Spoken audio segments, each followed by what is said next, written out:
인간 사회에는 정말 깊고 견고한 이 분열의 벽들이 늘 존재해 왔고 지금도 마찬가지죠. 정말 이렇게 깊고 오래된 차이를 누가 어떻게 극복할 수 있겠습니까? 인간 사이의 계약을 통해서, 어떤 사회 기구를 통해서 그렇게 할 수 있을까요? 심지어 유엔을 통해서도 진정한 평화를 이룰 수는 없는 것이죠. 깊이 생각해 봐야 할 질문이 있습니다. 예수 안에 있다는 것은 정확히 무엇을 의미하는가 하는 거죠. 도대체 예수 안에 있다는 것은 무엇인가? 거룩하신 하나님과 우리가 평화롭게 되었다는 것을 이야기하는 것입니다. 왜냐하면 인간의 진짜 문제가 무엇이었습니까? 하나님의 진노 아래 있었던 것이 진짜 문제였습니다. 이 세상에 있는 모든 복을 다 합친다고 할지라도 하나님과 화평케 되었다는 것과는 결코 바꿀 수 없습니다. 여러분, 우리의 인생은 마치 넓은 바다를 항해하는 여정과 같은 거죠. 때로는 잔잔한 물결 위를 가기도 합니다. 그러나 때로는 거친 폭풍우를 우리는 지나가야 되는 상황도 우리 가운데 있는 거죠. 오늘 여러분의 삶이라고 하는 배에 예수님을 모실 수 있기를 축복합니다. 예수 그리스도께서 여러분의 삶을 인도하신다면 그분은 반드시 여러분들을 안전한 항구로 인도해 주실 줄로 믿습니다.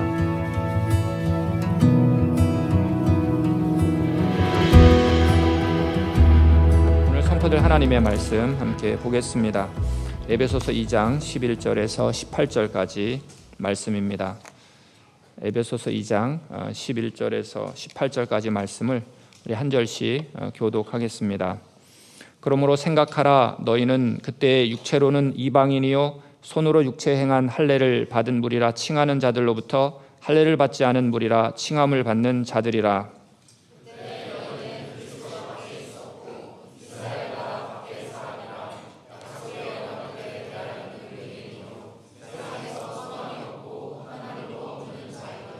이제는 전에 멀리 있던 너희가 그리스도 예수 안에서 그리스도의 피로 가까워졌느니라.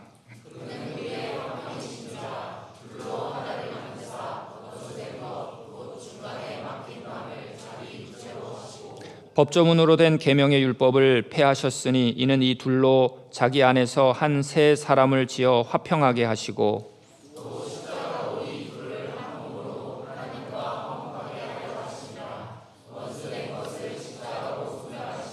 또 오셔서 먼데 있는 너희에게 평안을 전하시고 가까운 데 있는 자들에게 평안을 전하셨으니 한 성령 안에서 아버지께 나아감을 얻게 하려 하심이라. 아멘. 기도하겠습니다.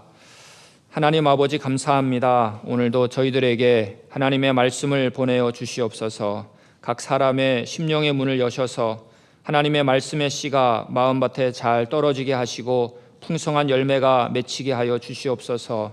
오늘도 부족한 종을 세우셨으니 성령님께서 나타나 감동하여 주옵소서. 예수 그리스도의 이름으로 기도하옵나이다. 아멘. 할렐루야. 주님의 고난을 묵상하는 사순절 기간입니다. 그렇지만 또 함께 모여서 또 하나님께 감사함으로 우리가 예배하고 있습니다. 예수님께서 십자가를 통해 인간 사이의 모든 벽들을 허무셨습니다. 그리고 화해와 사랑의 길을 예수 그리스도께서 여신 거죠. 그렇지만 여전히 우리는 수많은 장벽들을 마주 대하고 있습니다. 인종의 장벽들 너무나 큽니다. 문화의 장벽, 또 종교, 언어, 경제적 차이의 장벽도 너무나 크고요. 사회적 지위에서의 오는 장벽도 너무 큽니다. 인간 사회는 계속해서 우리와 그들로 이렇게 나누고 있는 모습이죠. 지금 이 순간에도 세계 곳곳에서 이러한 구분과 이러한 경계로 인해서 또 분쟁과 갈등이 끊임없이 일어나고 있습니다. 그렇지만 예수님의 십자가는 정말 이 분열된 세상을 치유하고 하나 되게 하는 유일한 소망인 것이죠. 오늘 우리가 이 말씀을 통해서 그리스도 안에서 우리가 과연 누구인가, 그리고 어떤 공동체로 부름받았는지를 확인하는 시간 되었으면 좋겠습니다. 오늘 에베소서 2장 11절부터 말씀을 보았는데요. 한 단락은 2장 마지막 절 22절까지가 한 단락입니다.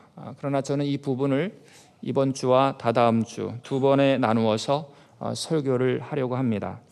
오늘 말씀을 두 부분으로 나눈다면 11절, 12절로 나눌 수 있고 또 13절에서 18절까지 볼 수가 있습니다. 11절에서 12절까지의 말씀을 보게 되면 이방인의 상태가 지금 어떠한지를 우리에게 보여주고 있습니다. 물론 우리가 지지난주에 야고보서 2장 1절에서 3절까지의 말씀을 통해서 그리스도 밖에 있는 그 인간의 비참한 상황을 우리가 살펴보았습니다. 이것은 보편적인 인간적인 상태라고 한다면 오늘 11절과 12절에 있는 말씀은 좀 더 구체적인 인간의 상태가 어떤지를 우리에게 보여주고 있습니다. 그리고 13절에서부터 18절까지의 말씀을 보게 되면 그 이방인들이 그리스도 안에 들어온 이후에 그 변화가 어떻게 일어나고 있는지를 오늘 우리에게 보여주고 있습니다. 자, 11절 말씀을 보시면 이렇게 되어 있습니다. 그러므로 생각하라. 너희는 그때에 육체로는 이방인이요 손으로 육체에 행한 할례를 받은 무리라 칭하는 자들로부터 할례를 받지 않는 무리라 칭함을 받는 자들이라. 지금 에베소 성도들에게 이야기하고 있는 것이죠. 예수님 믿기 전에 그들의 상태를 이야기합니다. 오늘 말씀은 그러므로 생각하라 이렇게 말하고 있죠. 생각하라. 이 말씀은 그러므로 기억하고 되새겨라 라는 뜻으로 이해할 수 있습니다. 하나님께서는 이스라엘 백성들에게 이야기했습니다. 명령했죠. 애굽에서 종살이 했던 때를 너희들은 기억하라 라고 말합니다. 사도 바울은 오늘 11절에서 그때를 기억하라라고 말하죠. 그러므로 생각하라. 너희는 그때를 기억하라 라고 말하고 있습니다. 자, 이 말씀은 구원을 얻기 전에 그 비참한 상태를 기억하라 라고 하는 것입니다.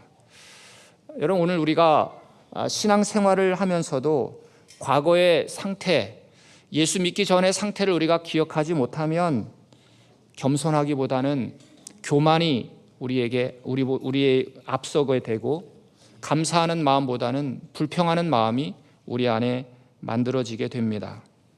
예수 믿기 전에 나의 상태를 늘 기억할 때 우리는 겸손하게 될 수 있는 것이죠.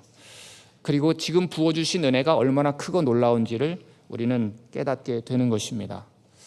여러분, 성경은 계속해서 그리스도 밖에 있는 이 이방인의 상태가 어떤지 좀 더 상세하게 우리에게 말씀해 주고 있는데요. 우리가 12절 말씀을 한번 같이 읽겠습니다.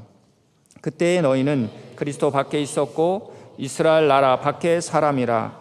약속의 언약들에 대하여는 외인이요 세상에서 소망이 없고 하나님도 없는 자이더니. 이방인들이 과거의 상태가 어떤지, 이방인의 상태가 어떤지를 오늘 우리에게 이야기해 주고 있죠. 자, 첫 번째는 그리스도 밖에 있었다라고 말합니다. 자, 이 말씀은 예수 그리스도를 보내겠다고 하나님께서 약속하셨지만 그 예수 그리스도와 이방인들은 아무런 상관이 없는 사람들이었습니다. 바로 메시아, 유대인들을 위한 것이었죠. 두 번째, 이스라엘 나라 밖에 있는 사람들이었습니다. 세 번째, 약속의 언약들에 대해서는 전혀 상관이 없는 외인이었죠. 네 번째, 소망이 없는 사람들이었습니다. 다섯 번째, 하나님도 없는 사람이었습니다. 이것이 바로 그리스도 밖에 있는 인간들의 모습이라고 하는 거죠. 그러니까 이방인들은 철저하게 유대인들이 누리는 축복들을 하나도 누릴 수가 없는 소외된 그런 존재들이었습니다. 성도 여러분, 인간의 진짜 문제는 돈이 없거나 내가 원하는 것을 이루지 못했거나 혹은 명예가 없는 것이 아니죠. 인간의 절대적인 문제는 그리스도가 없고 그 안에 하나님도 없고 예수의 재림에 대한 소망도 없는 것이, 그것이 문제인 것입니다. 그런 사람이 불쌍하고 너무나 가련한 인생인 거죠. 세상에서 아무리 잘 나가도 예수 없이 살아간다면 모래 위에 지은 집과 같이 허물어질 수밖에는 없는 것입니다. 우린 기도할 때 이렇게 기도합니다. 주님, 나를 불쌍히 여겨 주십시오. 그런데 이 기도에는 이중적인 의미가 있습니다. 그렇게 기도하는 사람은 사실 불쌍한 사람이 아니죠. 이런 사람은 하나님과 올바른 관계를 맺고 있음을 보여주는 참 겸손한 사람이다라는 것을 알게 되는 거죠. 주님 나를 불쌍히 여겨주십시오라고 이야기할 수 있는 사람, 그렇게 기도할 수 있는 사람은 진정한 복을 누리는 사람입니다. 사실은 그렇게 기도하지 못하는 사람이 불쌍한 사람인 거죠. 정말 우리가 세상을 부러워하는 것이 아니라 예수 없이 사는 사람들을 불쌍히 여기는 저와 여러분들 될 수 있기를 바랍니다. 여러분, 유대인들은 지금도 유대인과 우리 포함한 이방인 이렇게 나눕니다.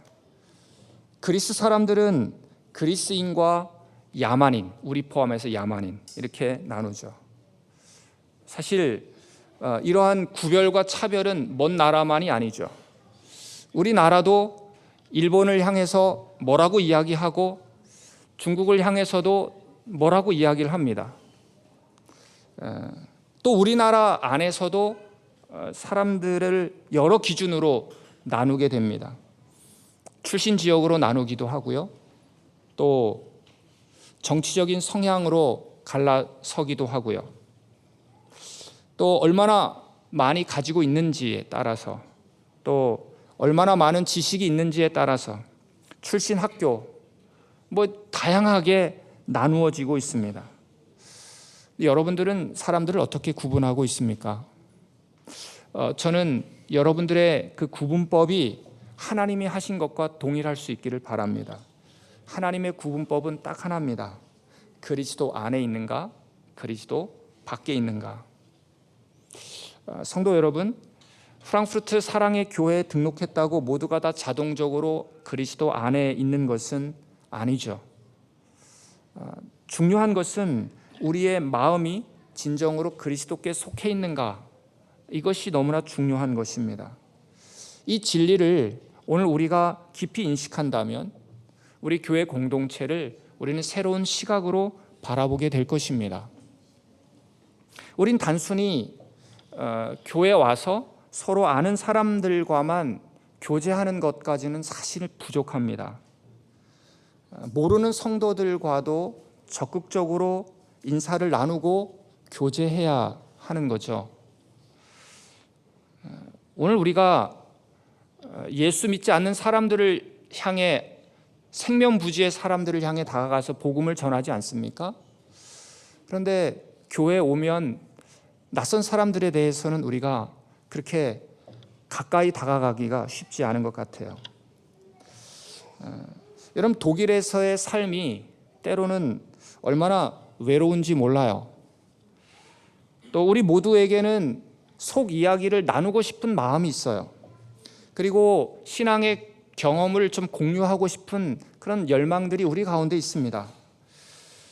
이런 교제를 통해서 우리가 간증을 나누고 복음을 전할 수 있는 좋은 기회가 우리 안에 있는 것이죠. 정말 전혀 한 번도 보지 못한 사람들에게 다가가서 이야기를 나누는 것 얼마나 어렵습니까? 그러나 이미 한 울타리 안에서 이야기를 나누는 것은 어렵지 않지만 우리는 잘 시도하지 않는 것 같아요. 우리가 서로 교제하는 가운데 하나님이 어떤 분이신지를 더 깊이 알게 되고, 그리고 아직 믿지 않는 이들도 그들의 간증과 고백을 통해서 예수님에 대해서 눈이 열리고 마음이 열리는 것들을 우리는 보게 되는 것이죠. 우리가 정말 한 공동체, 한 가족이라는 마음으로 서로의 마음의 문을 활짝 열고 정말 환영하는 교회가 될 수 있기를 바랍니다. 오늘 본문에서 우리 하나님이 어떤 일을 행하셨는지를 우리가 깨닫는다면 우리는 서로 더 가까이 다가갈 수 있을 것 같아요. 여러분, 역사적으로 볼 때 인간 사회에는 정말 깊고 견고한 이 분열의 벽들이 늘 존재해 왔고 지금도 마찬가지죠. 그 중에서 가장 극명한 예가 바로 유대인과 그리고 이방인 사이의 간격입니다. 성도 여러분, 유대인과 이방인의 간격은 정말 엄청난 것이었습니다. 11절 말씀을 보시게 되면 너희는 그때의 육체로는 이방인이요 손으로 육체에 행한 할례를 받은 무리라 칭하는 자들로부터 할례를 받지 않은 무리라 칭함을 받는 자들이다. 유대인들은 이방인들을 향해서 이렇게 멸시했습니다. 할례를 받지 않는 무리들. 무할례당이야 이렇게 멸시를 했고요. 이방인들은 유대인들을 향해서 아유 저 할례당 이렇게 비웃었습니다. 이러한 어떤 상호 비하는 그들 사이에 깊은 적대감을 분명히 보여주는 거죠. 유대인들은 심지어 이렇게 기도했습니다. 하나님, 이방인으로 태어나지 않는 것으로 인해서 저는 감사합니다. 유대인들은 이방인 산모가 출산의 고통을 겪고 있어도 돕지 않는다고 하죠. 왜냐하면 이 땅에 이방인이 한 명 더 태어나는 것을 원치 않기 때문이라고 합니다.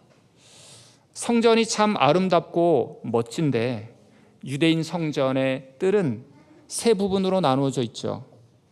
제일 바깥에서부터 이방인의 뜰, 이방인의 마당, 그 다음에 여인의 마당, 그 다음에 유대인 남자들의 마당, 그 다음에 제사장들, 그리고 이제 성전에 들어갑니다. 그런데 이방인의 뜰과 그 유대 여인의 뜰을 구별하는 담이 쳐져 있습니다. 그 담에는 이러한 경고의 문구가 쓰여져 있죠. 어떤 이방인이든지 이 선을 넘지 말라. 이 선을 넘는 자는 반드시 죽임을 당하리라. 여러분, 반대로 이방인들도 사실 유대인들을 극도로 혐오했습니다. 여러분, 교회사를 조금만 공부하게 되면 디아스포라 유대인들이 얼마나 많은 학살을 당했는지를, 정말 수없는 학살의 현장들을 우리는 역사를 보면서 알게 됩니다. 정말 이렇게 깊고 오래된 차이를 누가 어떻게 극복할 수 있겠습니까? 인간 사이의 계약을 통해서, 어떤 사회 기구를 통해서 그렇게 할 수 있을까요? 심지어 유엔을 통해서도 진정한 평화를 이룰 수는 없는 것이죠. 그럼 진정한 평화는 어디서 올까? 정말 유대인들과 이방인들은 하나가 될 수 없는 것일까? 그렇진 않습니다. 14절 말씀을 우리 한번 같이 읽겠습니다. 그는 우리의 화평이신지라 둘로 하나를 만드사 원수된 것 곧 중간에 막힌 담을 자기 육체로 허시고. 아멘.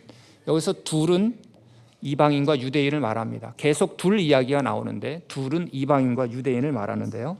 자, 여기서 그는 우리의 화평이신지라, 바로 그는 우리 주 예수 그리스도이십니다. 평화는 바로 우리 주 예수 그리스도만이 주실 수 있습니다. 믿으실 수 있기를 바랍니다. 그럼 예수 그리스도께서 어떤 일을 하셨는가?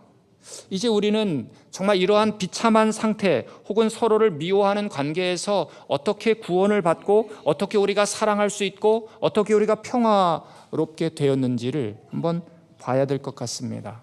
우리 13절 말씀을 한번 같이 읽겠습니다. 이제는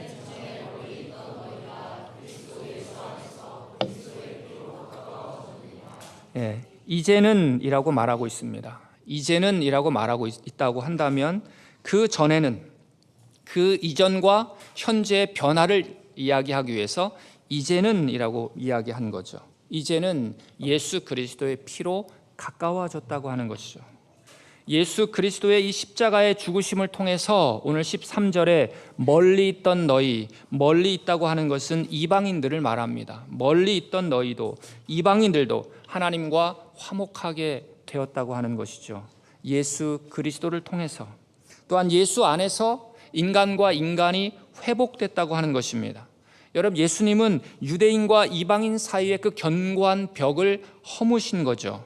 14절 말씀을 보니까 십자가로 이 둘을 한 몸으로 하나님과 화목하게 하려 하심이라. 이 둘은 유대인과 이방인을 말하죠. 15절 말씀, 법조문으로 된 계명의 율법을 폐하셨으니 이는 이 둘로 유대인과 이방인을 자기 안에서 한 세 사람을 지어 화평하게 하셨다라고 말하고 있습니다. 16절 말씀을 보십시오. 십자가로 이 둘을, 유대인과 이방인을 한 몸으로 하나님과 화목하게 하려 하심이라. 17절 말씀을 보실까요? 또 오셔서 먼 데 있는 너희에게, 이방인을 말하죠, 평안을 전하시고 가까운 데 있는 자들에게, 유대인을 말합니다, 평안을 전하셨습니다. 18절, 이는 그로 말미암아, 예수로 말미암아 우리 둘이, 유대인과 이방인이 한 성령 안에서 아버지께 나아감을 얻게 하려 하심이라. 아멘. 자, 이 말씀 가운데서 먼저 18절 말씀을 보시면요, 이는 그로 말미암아 우리 둘이 한 성령 안에서 아버지께 나아감을 얻게 하려 함이라. 예수 그리스도의 피로 인간과 인간이 가까워진 거죠. 이 말씀은 두 가지 의미로 우리가 생각해 볼 수 있을 것 같아요. 예수 그리스도로 말미암아 나와 다른 사람과 가까워졌다고 하는 것이고, 또 예수 그리스도로 말미암아 나와 내가 가까워졌다고 하는 거죠. 무슨 뜻인가? 여러분, 우리 사회를 보면 많은 사람들이 이 내면의 갈등과 분열로 고통당하고 있어요. 자신이 얼마나 가치로운 존재인지를 알지 못합니다. 스스로를 용납하지 못합니다. 그래서 극단적인 선택을 하는 안타까운 일들이 매일 발생하고 있지 않습니까? 이처럼 많은 사람들이 자기 자신과도 평화하지 못한 상태로 있다는 거예요. 왜 그렇습니까? 이 죄로 인한 결과입니다. 여러분, 우리가 지은 죄로 말미암아 우린 세 가지 관계에서 불화를 경험하게 되죠. 죄 때문에 하나님과의 관계에서의 불화가 찾아왔고, 다른 사람들과의 관계 속에서 불화가 찾아왔고, 또 나와 내 자신과의 관계 속에서 불화가 찾아왔습니다. 화목하지 않은 거죠. 그런데 이 세 가지의 불화를 해결하시고 막힌 담을 허무신 분이 누구신가? 바로 예수 그리스도라는 것을 지금 사도 바울은 계속 우리에게 증명해 주고 있는 것입니다. 예수 그리스도 안에 있는 사람들은 이 세 가지 관계가 모두 회복되는 은혜를 경험하게 될 줄로 믿습니다. 그렇다면 오늘 이제 우리가 깊이 생각해 봐야 할 질문이 있습니다. 예수 안에 있다는 것은 정확히 무엇을 의미하는가 하는 거죠. 도대체 예수 안에 있다는 것은 무엇인가? 오늘 14절 15절에서 아주 명확하게 설명하고 있는데요. 14절 말씀, 그는 우리의 화평이신지라 둘로 하나를 만드사 원수된 것 곧 중간에 막힌 담을 자기 육체로 허시고 법조문으로 된 계명의 율법을 폐하셨으니 이는 이 둘로 자기 안에서 한 새 사람을 지어 화평하게 하시고. 자, 먼저 우리가 둘로 하나를 만드사 14절에 원수된 것 중간에 막힌 담을 자기 육체로 허셨다. 그러니까 이방인과 유대인을 하나로 만드셨다고 하는 거죠. 그런데 그래서 평화를 이루었다는 건데, 이 유대인이 그렇다면 그 평화를 어떻게 이루었는가? 이 유대인이 이방인이 되거나 혹은 이방인이 유대인이 되어서 평화를 이룬 것이 아니라는 것입니다. 다시 말해서 나와 다른 사람과의 관계 속에서 저 사람이 나와 같아지고 내가 저 사람과 같아져서 평화가 이루어진 것이 아니라는 거죠. 그러니까 유대인과 이방인을 어떻게 하나님이 만드셨는가? 15절 끝에 보니까, 중간에 보니까 이는 이 둘로 유대인과 이방인을 자기 안에서, 예수 그리스도 안에서 한 새 사람을 지었다고 말씀하고 있습니다. 새 인류를 만드셨다고 하는 거죠. 그러니까 예수 안에 거함으로 새로운 대한 인류, 대한 학교도 있지 않습니까? 대한 사회, 신인류가 만들어졌다고 하는 거죠. 그것을 뭐라고 합니까? 그것이 바로 교회인 거죠. 성도 여러분, 그러니까 우리는 우리 모습 그대로 예수 그리스도 안에서 예수 그리스도의 몸으로 우리가 하나가 된 것입니다. 그것을 교회라고 하는 것이죠. 지금 예수 그리스도께서 이 수평적인 관계 속에서 지금 인간과 인간 사이에 화평을 가져다 주셨다고 말씀하고 있는 것입니다. 자, 화평을 가져다 주었기 때문에 우리는 어떠한 사람이 되어야 할까요? 마태복음 5장 9절 말씀을 한번 같이 읽겠습니다. 화평하게 하는 자가 복이 있나니 그들이 하나님의 아들이라 일컬음을 받을 것이며. 아멘. 여기서 화평하게 되어야 한다는 거죠. 여기서 화평하게 하는 자라는 것은 화평을 만드는 자, 이러한 뜻입니다. 성도 여러분, 그렇다면 우리 자신을 한번 돌아봐야 됩니다. 하나님께서 우리에게 화평을 가져다 주셨는데 나는 과연 그 화평을 다른 사람들에게 만들어내는 사람인가? 나는 평화를 만드는 사람인가? 아니면 죄송하지만 문제를 만드는 사람인가? 문제를 만드는 사람을 보통 트러블 메이커 이렇게 말하죠. 나는 혹시 트러블 메이커로 살아가고 있지는 않는가 생각해 보아야 됩니다. 여러분, 예수 그리스도께서는 이런 화평을 위한 제물이 되어 주셨어요. 이 사실을 우리가 진정으로 믿는다면 교회는 정말 평화를 연습하는 장소가 되어야만 하는 거죠. 교회의 특징이 있다면 무엇일까요? 교회의 특징은 서로 간에 왕따가 없는 것입니다. 그리고 서로 소외시키지 않는 것이죠. 하나가 됐으니까. 우리는 예수 안에서 그래서 하나님의 권석 그리고 한 가족이다. 다음 주에 우리가 생각해 볼 건데요. 그러나 이 현실의 교회 안에서는 여전히 갈등이 존재하고 있죠. 안타깝게도 예수 그리스도께서 완전히 허무셨던 그 벽을 다시 쌓으려는 사람들이 교회 안에 많이 있어요. 우리 교회는 없게 되기를 바랍니다. 그렇기 때문에 오늘 우리가 한 공동체 안에서 함께 신앙생활을 한다면 우리는 서로를 이해하고 그리고 배려하는 자세가 필요하다는 것입니다. 한 성도가 미숙하다면 미숙할 수 있죠.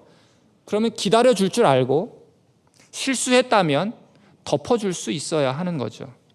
서로의 다름을 인정하고 그리고 포용하고 그리스도의 사랑으로 하나 되는 프랑크푸르트 사랑의 교회가 될 수 있기를 축복합니다. 마지막으로 정말 이러한 공동체적 화해를 넘어서 우리는 하나님과 수직적인 평화를 한번 생각해 보려고 합니다. 16절 말씀을 한번 같이 읽겠습니다. 또 십자가로 이 둘을 한 몸으로 하나님과 화목하게 하려 하심이라. 원수된 것을 십자가로 소멸하시고. 아멘. 예수 그리스도께의 십자가가 하나님과 인간을 화목하게 하셨다. 여러분, 예수님이 십자가에 달리실 때 성전의 휘장이 위로부터 아래까지 찢어졌습니다. 이것은 하나님과 인간 사이에 막힌 담이 완전히 허물어졌다고 하는 것을 상징하는 거죠. 마가복음 15장 38절 말씀을 보면 이렇게 기록합니다. 성소 휘장이 위로부터 아래까지 찢어지니라. 이것은 단순한 사건이 아닙니다. 예수님을 통해서, 십자가에 달리신 예수님을 통해서 하나님과 인간 사이의 단절이 다 이제 끝났다고 하는 것. 이제는 휘장이 열렸으니 마음껏 예수님을 통해서 하나님 앞에 나아갈 수 있다고 하는 거죠. 그런데 예수를 믿는다고 하는 것은 우리의 모든 문제가 해결됐다는 것을 말하진 않습니다. 오히려 거룩하신 하나님과 우리가 평화롭게 되었다는 것을 이야기하는 것입니다. 이것이 바로 복음이죠. 하나님과 평화롭게 되었다는 것이 복음입니다. 왜냐하면 인간의 진짜 문제가 무엇이었습니까? 하나님의 진노 아래 있었던 것이 진짜 문제였습니다. 그러므로 참된 복음은 무엇입니까? 더 이상 인간의 진노, 하나님의 진노 아래 인간이 있지 않게 되었다는 거죠. 하나님의 자녀가 되었다는 것이야말로 진정한 복음인 것입니다. 성도 여러분, 이 세상에 있는 모든 복을 다 합친다고 할지라도 하나님과 화평케 되었다는 것과는 결코 바꿀 수 없습니다. 아무리 내가 가난하게 살고 아무리 내가 어떤 일로 인해서 고통을 당한다 할지라도 우리는 결코 하나님의 자녀됨을 빼앗길 수 없는 것입니다. 왜냐하면 하나님과 단절된 인간은 이 세상 속에서 불안과 두려움 속에서 초조하게 살아갈 수밖에 없기 때문에 그렇습니다. 여러분, 오늘 우리가 예수님을 믿을 때 비로소 참된 평안을 누리고 예수님을 믿을 때만이 그 두려움을 극복할 수 있습니다. 죽음에 대한 두려움도 마찬가지죠. 내 미래에 대한 두려움도 마찬가지입니다. 여러분, 17절 말씀을 한번 같이 읽겠습니다. 또 오셔서 먼데 있는 너희에게 평안을 전하시고 가까운 자들에게 평안을 전하셨으니. 아멘. 유대인과 이방인 사이에 공이 주신 것이 무엇인가? 그것은 평안, 히브리어로 샬롬이라고 하죠. 샬롬을 주셨습니다. 그래서 예수님은 인간의 근본적인 불안을 해결해 주신 분이신 것이죠. 이러한 하나님의 평안은, 예수님의 평안은 우리의 삶의 실제적인 상황 속에서도 속속 드러나는 거죠. 여러분, 밤중에 바다 한가운데서 폭풍을 만나게 됩니다. 제자들은 두려워 떨고 있었습니다. 이때 예수님이 나타나셨습니다. 오늘 말씀을 보니까 이렇게 말씀하시죠. 요한복음 6장 20절 말씀입니다. 이르시되 내니 두려워하지 말라 하신대 이에 기뻐서 배로 영접하니 배는 곧 그들이 가려던 땅에 이르렀더라. 여러분, 제자로 부름받은 사람들은 갈릴리 바다에서 잔뼈가 굵은 그 뱃사람들이 사실 많습니다. 이 사람들이 뱃사람들이지만 두려워할 만한 객관적인 상황이 있었다고 하는 거죠. 여러분, 성도로 우리가 이 땅에 살아가지만 우리도 두려워할 상황들을 만나게 됩니다. 그런데 성경은 우리로 하여금 두려워하지 말라고 하시죠. 근데 두려워하지 말라고 말씀하시는 것은 두려워할 만한 상황이 없다는 것을 말하는 것이 아니라 두려움에 사로잡히지 말라고 하는 것입니다. 두려움에 사로잡힌 성도가 계신다면 정말 예수 그리스도께 사로잡힐 수 있기를 축복합니다. 정말 예수 그리스도께서 두려워 떠는 제자들, 그들의 배 안에 들어가자마자 그들은 기쁨으로 예수님을 영접했고, 그러자 그들이 가려던 땅에 도착했다, 이렇게 성경은 말씀하고 있습니다. 예수님의 능력과 보호하심을 보여주는 기적이 아닐 수 없죠. 그들이 예수님을 배 안으로 영접했습니다. 요한복음 1장 12절 말씀, 영접하는 자, 곧 그 이름을 믿는 자들에게는 하나님의 자녀가 되는 권세를 주셨으니. 이 말씀은 오늘 우리에게 예수님을 영접하라고 초청하고 있습니다. 여러분, 우리의 인생은 마치 넓은 바다를 항해하는 여정과 같은 거죠. 때로는 잔잔한 물결 위를 가기도 합니다. 그러나 때로는 거친 폭풍우를 우리는 지나가야 되는 상황도 우리 가운데 있는 거죠. 그런데 이 항해에서 누가 내 배의 키를 붙잡고 있는가, 이것이 중요한 것입니다. 오늘 여러분의 삶이라고 하는 배에 예수님을 모실 수 있기를 축복합니다. 그분이 여러분의 선장으로 모시고, 여러분의 인생의 선장으로 모시고, 여러분의 인생의 방향타, 그 운전을 예수님께 맡길 수 있기를 바랍니다. 앞으로의 삶에서도 여전히 분명히 풍랑과 시련은 있을 것입니다. 그러나 예수 그리스도께서 여러분의 삶을 인도하신다면 그분은 반드시 여러분들을 안전한 항구로 인도해 주실 줄로 믿습니다. 정말 바다에 익숙한 베드로조차도 풍랑 앞에서 두려워했던 사실을 우리는 봅니다. 그러나 예수님을 영접했을 때 그들은 평안을 얻었다고 하는 거죠. 여러분도 예수님을 영접함으로 하나님의 자녀가 되는 권세를 누리시고, 예수님을 영접함으로 하나님이 주시는 평안을 얻고, 또 예수님을 영접함으로 새로운 대한 공동체인 이 교회 지체로 함께 성장하는 복을 누릴 수 있기를 주님의 이름으로 축복합니다. 기도하겠습니다. 여러분, 함께 기도할 때 여러분 안에 있는 두려움이 있습니까? 근심과 걱정이 있습니까? 예수님이 과연 내 안에 있는지를 다시 한번 확인하십시오. 예수님은 내가 너와 함께 하겠다, 주님 말씀하십니다. 주님, 두려움 사라지게 하시고 예수님께 사로잡히게 하여 주시기를 원합니다. 오늘 우리로 하여금 예수 그리스도의 십자가를 통해서 우리가 교회의 한 공동체, 우리가 한 이론으로 속해 있습니다. 서로 다름을 인정하고 정말 포용하고 예수의 사랑으로 연합하는 교회가 되게 하여 주시옵소서. 우리 교회 왕따가 없고 정말 모르는 사람들을 찾아가서 또 함께 교제하며 예수의 사랑을 함께 나누는 저희들 되게 하여 주시옵소서. 주님께서 우리에게 평화를 주셨기에 그 평화로 평화를 만드는 사람들 되게 하여 주시옵소서. 그래서 가정과 직장과 학교와 사회 속에서 예수 그리스도의 화해의 사역을 감당하는 오늘 우리가 되게 하여 주시옵소서. 우리 함께 기도하겠습니다. 하나님 아버지, 감사합니다.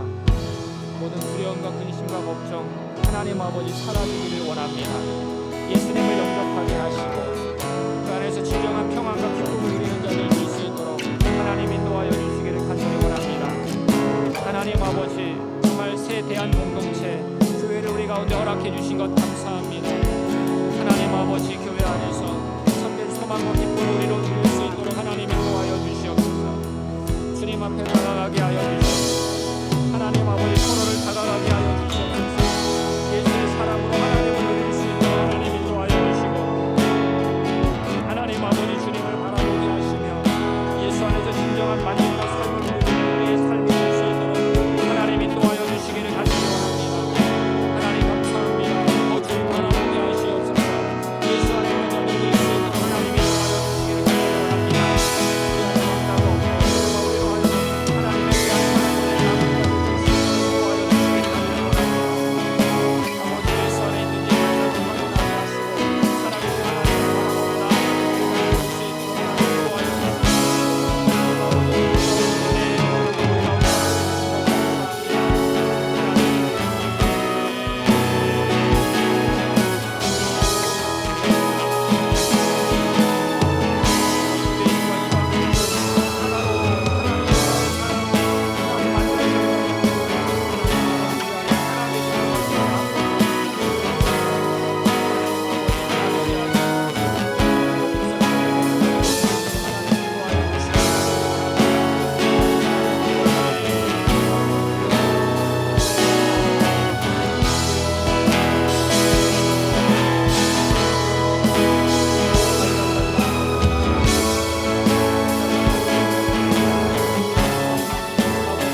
하나님 아버지, 오늘 말씀을 통해서 주님께서 보여주신 놀라운 화해와 평화의 복음을 깨닫게 하심에 감사드립니다. 정말 유대인과 이방인 결코 섞일 수 없는 견고한 담을 가지고 있었지만 하나님 아버지, 예수 그리스도의 십자가의 보혈로 한 새 사람으로 지어 주셨습니다. 한 교회로 만들어 주셨습니다. 하나님 아버지, 유대인과 이방인이 하나가 되었다면 우리 가운데 하나 되지 못할 것 아무것도 없는 줄로 믿습니다. 우리 교회와 성도들, 이 세상의 모든 구분과 차별을 넘어서 하나님 우리로 하나 되게 하신 것을 힘써 지켜나가는 저희들 되게 하여 주시옵소서. 우리 안에 있는 미움과 분노와 편견을 버리고 예수 그리스도와 평화를 누리고 그 예수님의 사랑을 선포하는 자들 되게 하여 주옵소서. 예수 그리스도의 이름으로 기도하옵나이다. 아멘. 우리 다 같이 일어나셔서 우리 찬송가 432장 함께 부르시겠습니다.